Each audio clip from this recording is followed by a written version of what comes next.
How to change opacity in Photoroom. In this video, I'm going to show you how you can change the opacity. First of all, open the application.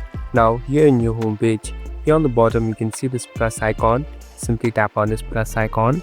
Now you can insert the image that you want to edit. So here I'm tapping on one. So I've been loaded to this editing interface. So here simply tap on the picture again.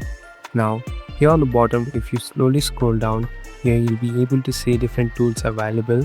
Simply tap on adjust. Now here on the bottom at the last option you can see opacity. Simply tap on opacity. Now here you can see a slider available. So you can slide the slider wherever you want to. So as you can see, there are different changes as you slide it, and at last tap on done. Thank you for watching this video. I hope this video will help you.